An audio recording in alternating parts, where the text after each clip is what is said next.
Bismillahirrahmanirrahim.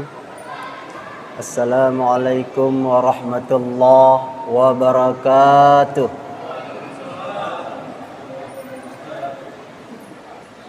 Alhamdulillahilladzi anzalal qur'ana linnas fi syahri Ramadan wa bayyinati minal huda wal furqan. Allahumma salli ala sayyidina Muhammad wa ala alihi wa sahbihi wa sallim. Yang kami muliakan Bapak Imam Masjid Nurul Makmur, dan juga yang kami hormati para pejabat Kabupaten Aceh Singkil yang berhadir pada malam hari ini. Dan begitu juga yang kami hormati para BKM Masjid Nurul Makmur yang senantiasa semangat untuk memakmurkan masjid kita ini.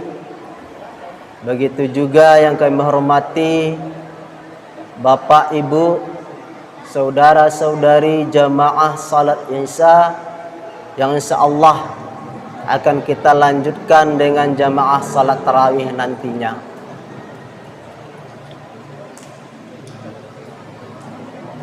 Bapak Ibu, kita bersyukur kepada Allah bahwa pada malam hari ini dengan segala kemuliaannya kita masih diberikan kesempatan, kekuatan dan kesehatan baik jasmani maupun rohani kita, sehingga kita dapat berkumpul di dalam masjid kita ini dalam rangka bersungguh-sungguh mengharap rahmat Allah.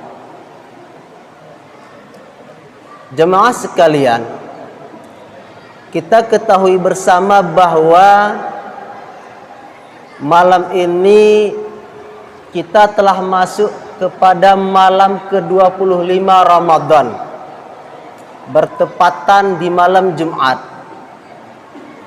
Kita telah sering mendengar para mubaligh kita menyampaikan di dalam ayat suci Al-Quran, Bismillahirrahmanirrahim, Inna anzalnahu fi lailatul qadr. Kata Allah, sesungguhnya kami turunkan Al-Quran itu pada malam yang mulia. Malam yang mulia yang dimaksud, wa ma adraka ma lailatul qadr. Tahukah Anda apa itu malam mulia? Kata Allah, Lailatul qadri khairum min alfi syahr. Bahwa yang dikatakan malam mulia itu adalah malam yang mana satu malam itu sama seperti 1000 bulan kita beribadah. Lailatul qadri khairum min alfi syahrin tanazzalul malaikatu warruhu fiha biidznillah. Allah menurunkan para malaikat, warruh dan malaikat Jibril padanya malam. Pada malam Lailatul Qadar itu Allah turunkan seluruh malaikat. Allah buka pintu langit dunia.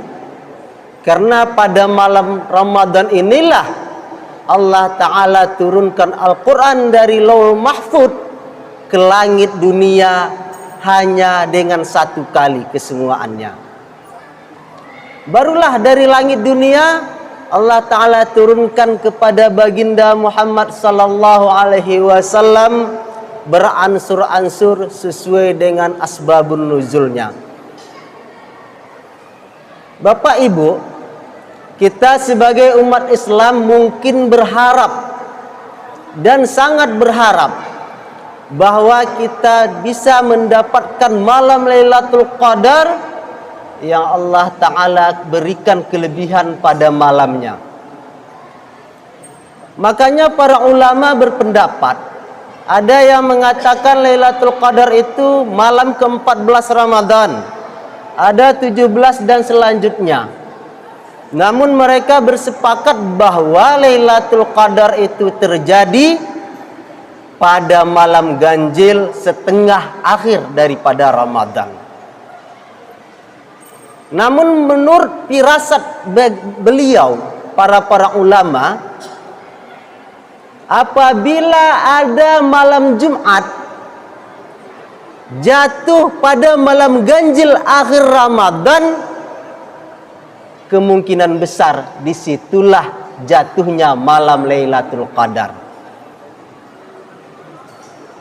Alhamdulillah, pada malam hari ini adalah malam Jumat, bertepatan juga malam ke-25 Ramadan. Menurut firasat para kebanyakan ulama, pada malam itulah terjadinya Lailatul Qadar. Maka Lailatul Qadar ini, siapa yang mendapat Lailatul Qadar, Bapak Ibu? Kita bertanya-tanya. Maka dalam tafsir dijelaskan, yang mendapat Lailatul Qadar itu yaitu orang yang ada iman dan ada ihtisaban baginya pada Ramadan. Apa itu iman? Apa buktinya kita beriman? Tanda bagi diri kita ada iman atau tidak ada dua. Yang pertama, ada syukur di dalam diri kita. Yang kedua, ada sabar di dalam diri kita. Dan yang kedua adalah ihtisaban. Apa itu ihtisaban? Kita bersungguh-sungguh melatih atau meriadah hawa nafsu kita, baik hawa nafsu yang jelek pada zahir, apalagi hawa nafsu yang jelek pada batin. Demikianlah Bapak Ibu yang dapat kami sampaikan pada malam ini. Namun sebelum kita mengerjakan salat tarawih, perlu kami sampaikan bahwa kita tidak boleh mendehem dalam salat, kecuali ketika membaca bacaan yang fardu, yaitu Fatihah. Ketika kita tidak dapat mengucapkan atau melafadzkan surah Al-Fatihah karena ada dahak yang bertahan, maka boleh kita mendehem. Tapi di luar yang fardu, maka batal salat kita. Rukuk awak mendehem, baca surah awak mendehem, sujud awak mendehem, batal salat kita. Terkecuali bersin dan batuk. Kalau kita bersin, itu tidak membatalkan salat. Apabila ada keluar selemo, itu boleh kita ambil dengan tangan kita, kita masukkan ke saku.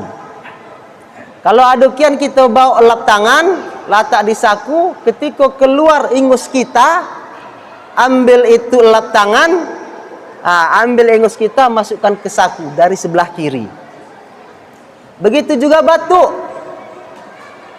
Kalau kita batuk berdahak, maka dahaknya itu tidak boleh kita telan lagi. Apabila kita telan, dahak ini sudah keluar ke kerongkongan di sini. Apabila sudah lewat di sini, kita telan, batal salat kita. Maka caranya bagaimana? Keluarkan dahak itu, ambil dengan tangan sebelah kiri, masukkan ke saku. Mungkin ini hukum dianggap biasa, tapi efeknya berat karena bisa membatalkan salat. Tidak boleh mendehem di dalam kitab Bajuri kecuali pada bacaan yang fardu, yaitu Fatihah, kemudian tahiyat akhir, kemudian mengucapkan salam yang pertama, dan juga takbiratul ihram. Mungkin demikian yang dapat kami sampaikan. Lebih dan kurang kami mohon diberikan kemaafan. Kami akhiri, wallahu a'lam bissawab, wa ilaihi marji'u wal ma'ab. Assalamualaikum warahmatullahi wabarakatuh.